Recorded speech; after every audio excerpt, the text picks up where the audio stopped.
Tere, mul on väike probleem. Sain jõuluks mootorsae. Kõik väga tore, läksin metsa, üritan käima panna, ei lähe. Mis siis juhtus saega? Tõenäoliselt küünal läks märjaks nii-öelda. Kuidas see käivitusprotseduur toimub? Ilmamootori käivitamisel kõigepealt tuleb sulgeda õhuklapp, tõmmata starterit nii kaua, kuni kuulete, et mootoris toimus plahvatus.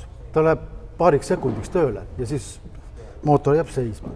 Seda rohkem ei tohi selle asendi peal tõmmata starterit, sest on oht, et nii selleks, et ta käima läks, kütus peab olema enam-vähem värske, paar kuud võib-olla vana. Kui on sa seisnud eelmisest aastast kütus, siis sellega saagi käivitud. Käivitamisel paneme siis selle õhuklapi kinni. Käivitatakse tema, kas on siis jalg siit sellest käepideme juurest läbi või siis on ots fikseeritud põlvede vahele. Jällegi ohutuse pärast. Piduri või tuleks ka peale panna, jällegi ohutuse pärast. Üritame nüüd.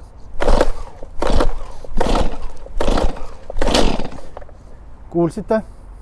Käis väike törtsakas. Tähendab, nüüd on nüüd stardiks valmis. Nüüd tõstame ühe astme võrra ülesse poole ja õhuklapp on lahti.